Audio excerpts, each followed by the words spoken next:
Saqué mi teléfono y bloqueé su número antes de que llegara al final del estacionamiento. 8 horas. 8 horas que estuve parada bajo la lluvia fuera de la torre financiera Westfield sosteniendo un ramo de flores blancas, su favorita, con una caja de terciopelo en el bolsillo de mi abrigo y una reserva en Amelios quemando un agujero en mi calendario. 8 horas mirando el reloj, mirando la entrada, viendo extraños entrar y salir mientras la lluvia de octubre volvía mi chaqueta translúcida y las flores caían lentamente en mi puño. 8 horas que podría haber pasado en cualquier otro lugar haciendo cualquier otra cosa, siendo cualquier otra persona. Y en el lapso de 45 segundos, cada una de esas horas se convirtió en un monumento a mi propia estupidez. Vi el Audi negro detenerse en la acera. Vi bajar la ventanilla del pasajero. Vi a Elena inclinarse hacia el auto o reír genuinamente. Esa risa de cuerpo entero que pensé que solo me daba a mí. Y luego la puerta se abrió y ella subió. El conductor era Ryan, su ex, al que había llamado tóxico y emocionalmente inaccesible y el mayor error de mi vida con un plato de pasta hace 14 meses. La noche en que lloró en mi hombro y la abracé y le dije que se merecía algo mejor. El que había bloqueado en cada andén y jurado que nunca volvería a hablar con él. El que ahora se extendía por encima de la consola central para apretarle la rodilla, mientras el Audi se alejaba suavemente de la acera, sus luces traseras desapareciendo en la cortina gris de lluvia como si nada hubiera pasado. Como si no estuviera parada a 20 pies de distancia con un ramo y un anillo. Tiré las flores a un bote de basura en la esquina. Luego la bloqueé en todo. Llamadas o mensajes, Instagram, WhatsApp, correo electrónico. Lo hice metódicamente, un andén a la vez, de pie bajo la lluvia, los dedos fríos y torpes, y sentía cada toque como una pequeña ruptura limpia. Aún no era pena, aún no era rabia, solo la inquietante satisfacción mecánica de cerrar las puertas. Luego caminé hacia mi auto, me senté y me quedé mirando el volante un buen rato. Elena Vázquez había llegado a mi vida como a veces lo hacen las cosas buenas, de lado, sin previo aviso. Nos conocimos en la cena de un amigo en común hacía 18 meses. Discutió apasionadamente sobre la mejor manera de hacer risotto. Me robó el último vaso de Chianti debajo de la mano sin disculparse y luego se rió tanto cuando la regañé que olvidé estar molesto. Intercambiamos números de teléfono. La llamé 3 días después. Para el segundo mes, dormía en mi casa entre semana. Para el sexto, tenía un cajón en mi apartamento y su champú en mi ducha, y su nombre guardado en mi teléfono bajo un pequeño corazón. Añadí sin pensar, como ocurre cuando alguien se convierte en el punto fijo de tu mundo. Confide en Ella Complimente. Esa es la parte que me carcomería más tarde. No la traición en sí, sino la plenitud de mi confianza. Lo total y desprevenida que había sido.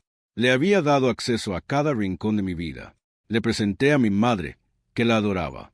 Rechacé un proyecto de consultoría en Dubái porque me habría mantenido en el extranjero durante 3 meses y no quería la distancia.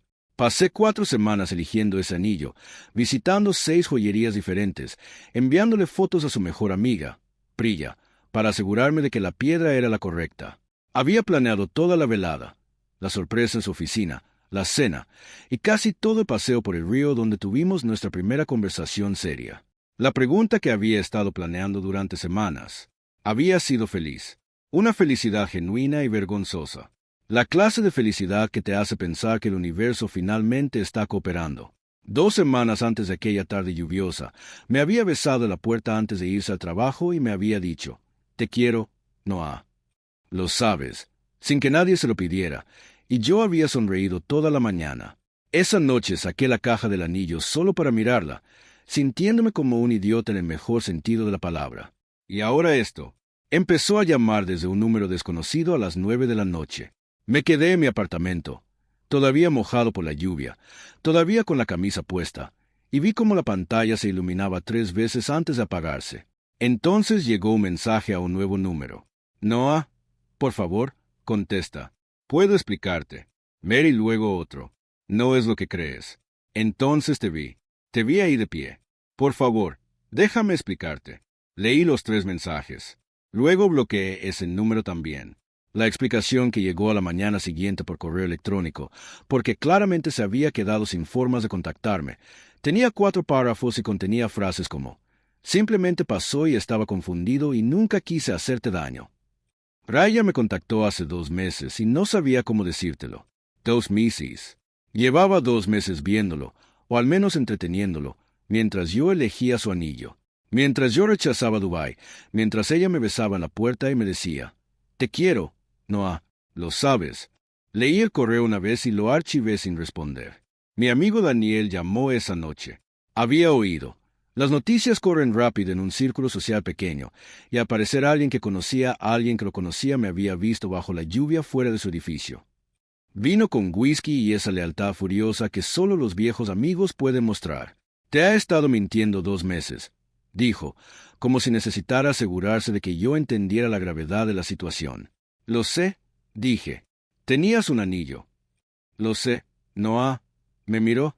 «¿Qué vas a hacer?» Me quedé mirando mi vaso un buen rato. Afuera, la lluvia había parado y la ciudad estaba en silencio.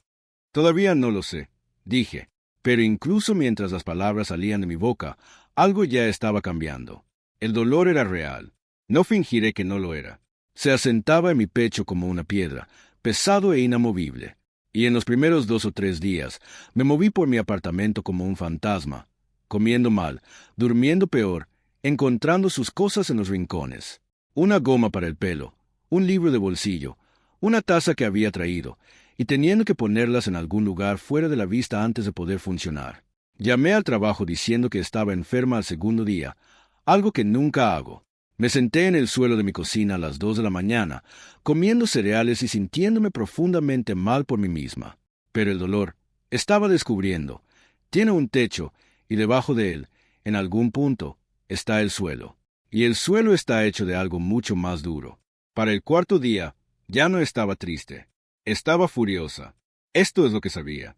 Elena trabajaba como gerente de cuentas senior en Westfall Financial, una firma de gestión patrimonial con una reputación muy importante para quienes trabajaban allí. Había luchado duro por ese puesto y hablaba de ello constantemente. Los clientes, las revisiones trimestrales, la imagen profesional que mantenía. Le importaba ese trabajo como a la gente le importan las cosas que ha construido desde cero. Esto es lo que sabía. Su supervisor directo, un socio senior llamado Charles Whitfield, me había visto 2 veces en eventos de la empresa. Le había caído bien. Hablamos de golf y gestión de proyectos, y me dio su tarjeta. Todavía la tenía. Y esto es lo que sabía, porque Elena me lo había dicho ella misma en uno de esos momentos de intimidad que comparten las personas cuando confían plenamente la una en la otra. Ryan, su ex, el hombre que ahora ocupaba el puesto que yo debía ocupar, estaba casado.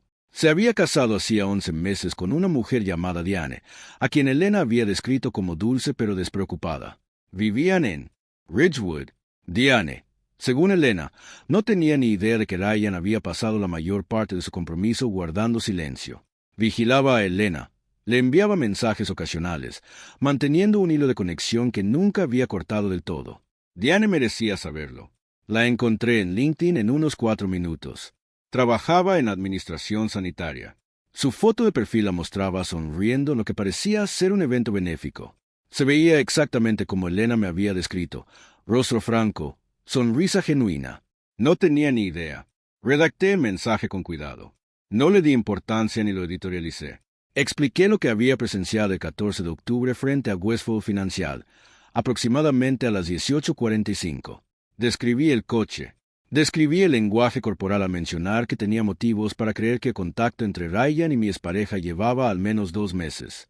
Adjunté una sola fotografía, una que había tomado instintivamente, fruto de años de documentación profesional, que mostraba a Elena subiéndose al Audi, con la mano de Ryan visible a través de parabrisas y la fecha y hora en la esquina. Lo dice lo mejor Diane. La envié. Luego, dejé el teléfono boca abajo y salí a correr. Ese fue el primer paso. No celebra. Eso. Todavía no se trataba de satisfacción. Se trataba de precisión. Asegurarme de que la verdad existía en algún lugar fuera de mi pecho, donde pudiera hacer lo que la verdad hace. El segundo paso requirió un poco más de preparación. Mi amiga Priya. Sí, la misma Priya, la mejor amiga de Elena que me ayudó a elegir la piedra para el anillo, me llamó al 6.º día y esperaba que defendiera a Elena. En cambio, apareció en mi puerta con una cara llena de culpa apenas contenida y me dijo que lo sabía o sospechaba desde hacía unas 3 semanas. Que Elena había mencionado que Ryan había vuelto a su vida, pero le había pedido a Priya que no se metiera, que Priya se había mantenido al margen, que Priya luego me había visto pedirle consejos sobre qué anillo preferiría Elena, y había respondido la pregunta, y había vivido con eso durante 3 semanas. Lo siento, dijo Priya. Debería habértelo dicho. No sabía lo grave que era. La miré un buen rato. Me ayudaste a elegir el anillo, dije. Lo sé. La dejé ahí parada un instante. Luego la invité a pasar porque no me interesa castigar a quienes se sinceran. Y como necesitaba más información que enfadarme con alguien que ya era bastante culpable, lo que Priya me contó durante la siguiente hora fue esclarecedor. Elena no se había quedado confundida y pasiva. Había estado gestionando activamente dos situaciones simultáneamente, decidiendo entre ellas, manteniéndolas a la par. Pasó un fin de semana con Ryan a principios de septiembre, un fin de semana entero, mientras me contaba que estaba en un retiro de trabajo. Había hablado de su futuro. Le había dicho a Ryan que aún sentía algo por él. No me había contado nada de eso. En cambio, había aceptado mis invitaciones a cenar, había dormido en mi cama, había comido mi comida, se había puesto mis sudaderas, y 2 semanas antes yo había aparecido bajo la lluvia con un anillo y 8 horas de espera. Me había mirado a los ojos y me había dicho, «Te quiero, Noah, lo sabes». Para cuando Priya se fue, el frío cálculo que había sentido desde el cuarto día se había agudizado en algo preciso y decidido. Elena era miembro de una red de mujeres profesionales llamada Elevate, una organización mediana de la ciudad que organizaba eventos mensuales y dirigía un programa de mentoría. Llevaba 2 años en el comité de planificación de eventos. Según sus propias palabras, estaba muy comprometida con su reputación dentro del mismo. Varias de las mujeres del grupo también eran sus clientas en Westfield Financial o estaban conectadas con personas que lo eran. No hice nada imprudente. No me conecté a Internet. Publiqué capturas de pantalla ni escribí un párrafo furioso. Ese no es mi estilo y no es efectivo. En cambio, contacté discretamente con 2 personas de ese círculo, conocidas que había conocido en eventos a los que Elena me había llevado, y les conté simplemente lo que había sucedido. No toda la historia, sin malicia, solo los hechos. Que Elena había mantenido una relación oculta durante 2 meses mientras estaba comprometida, o casi comprometida, conmigo. Que había mentido sistemáticamente. Que la persona a la que el elegido tenía esposa. Dejé que la información fluyera como lo hace en los círculos sociales profesionales. Con cuidado, de persona a persona, acumulando peso a medida que viajaba. No necesitaba amplificarla. Los hechos eran suficientes. En 10 días, me enteré por Daniel que Elena se había retirado discretamente del comité de planificación de Elevate. Supe que 2 clientes habían transferido sus cuentas. Supe que la gente le hacía preguntas para las que ella no tenía respuestas claras. Sentí entonces la primera oleada de verdadera satisfacción. Fría, limpia y precisa. La tercera mudanza fue la que me costó más esfuerzo y la que menos arrepentimiento me causó. Westfield Financial, como mencioné, valoraba enormemente su reputación profesional. Era una firma construida sobre la premisa de la discreción y la confiabilidad, cualidades de las que Charles Whitfield habló extensamente en todos los eventos de la empresa a los que asistí. Por casualidad, supe, por una conversación con la propia Leyanena, que la firma tenía un código de conducta que cubría, entre otras cosas, conducta que podría dañar la reputación de la organización.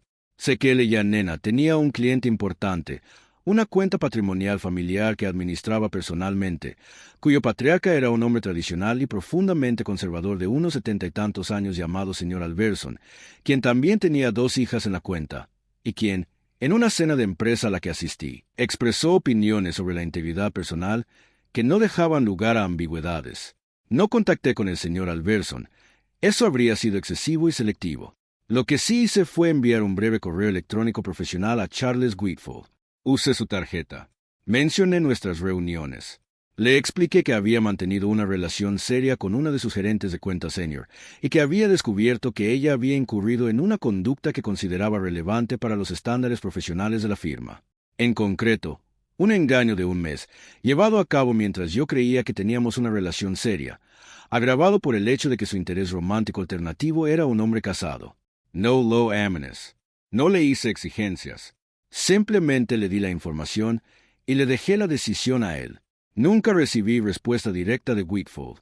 Pero 3 semanas después, Daniel, quien tiene una red de contactos excepcional, mencionó que Elena había sido trasladada de varias cuentas clave y sometida a un proceso de evaluación de desempeño que, según todos, fue totalmente inesperado.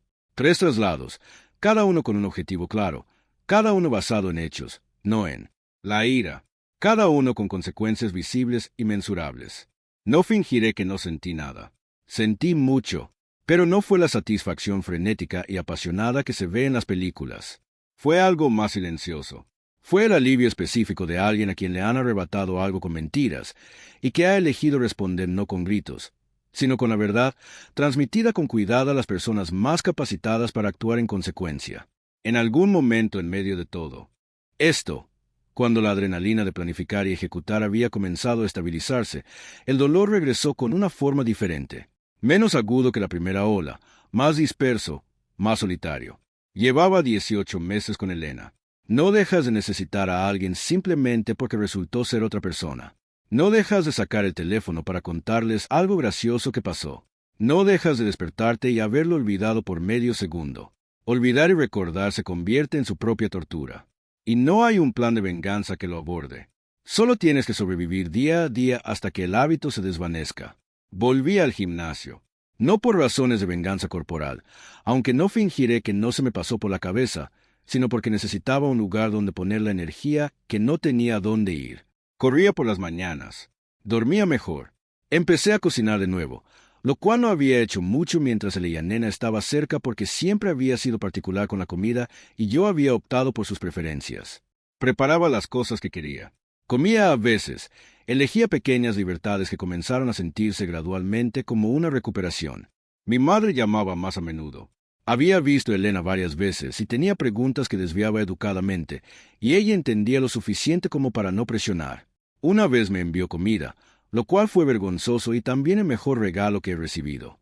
Me senté a la mesa de la cocina con un recipiente de su estofado de cordero.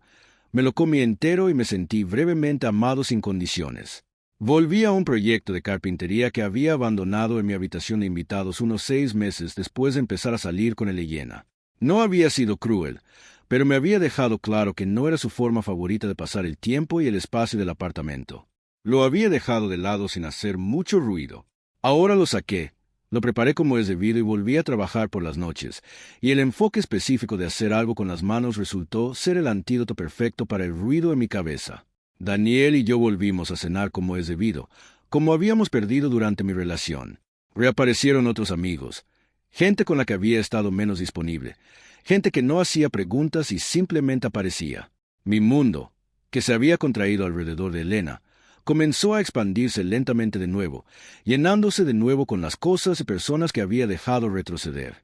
Presenté la propuesta de Dubái, no la original. Ese proyecto había avanzado, sino una versión diferente del mismo compromiso, un puesto de consultoría de 6 meses en una empresa que había vuelto a contactarme después del primer proyecto rechazado, ya que dije que sí sin dudarlo. Pasé 3 días preparando materiales que me entusiasmaban de verdad.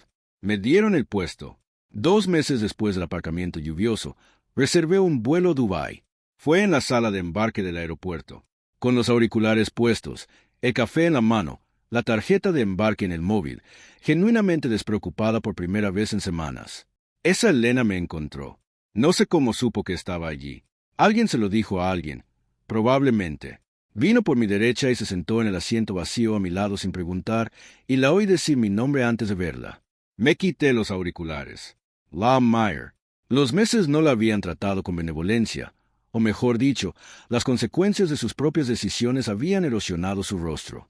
Parecía que hacía tiempo que no dormía bien, y la confianza que solía transmitir con tanta facilidad, la ligereza que al principio me atrajo hacia ella, fue reemplazada por algo tenso y esforzado. Seguía siendo hermosa. Mentiría si dijera lo contrario.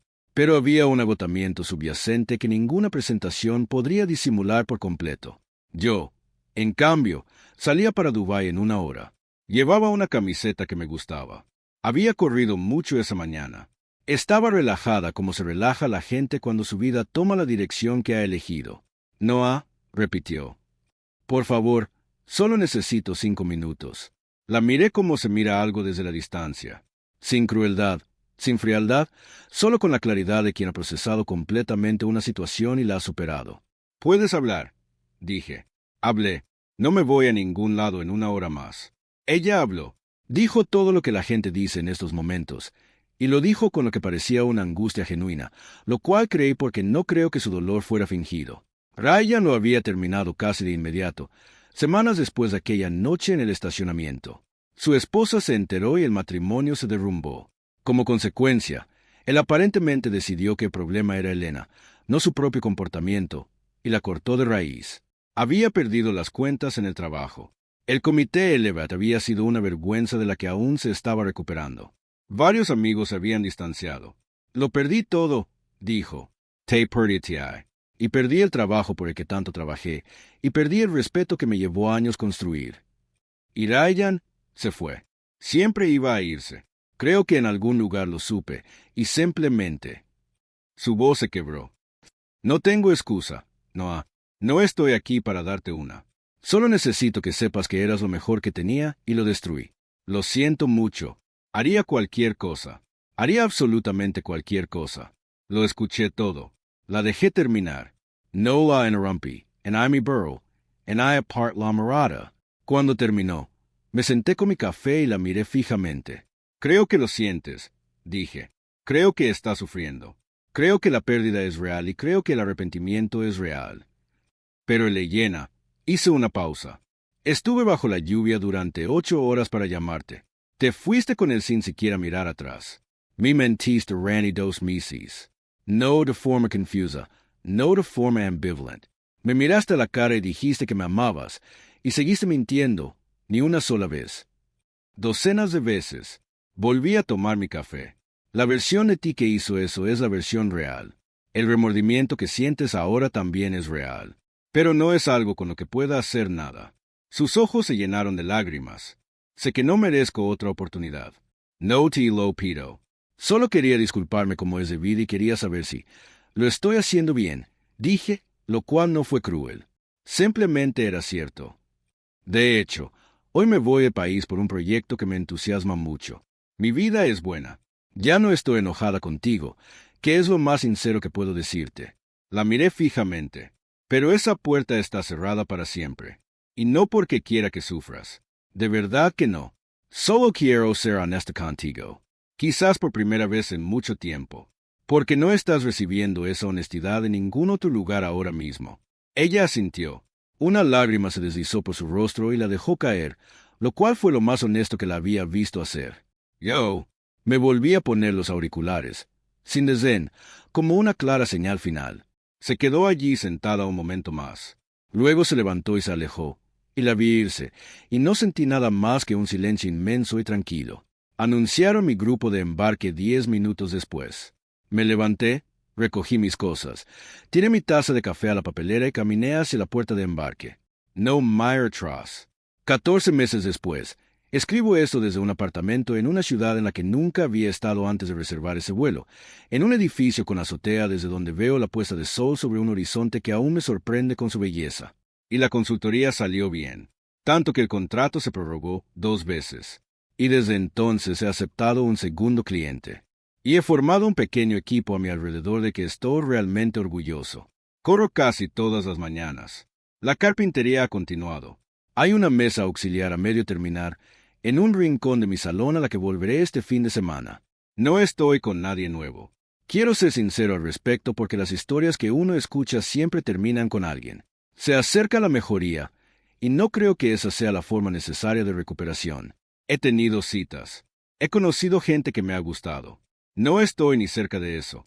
Pero lo que he descubierto en los últimos 14 meses es que pasé mucho tiempo haciéndome más pequeña, más disponible y más complaciente con quienes no hacían lo mismo por mí. Y que, al no tener ese hábito, me he convertido en alguien que me gusta mucho más. No es nada.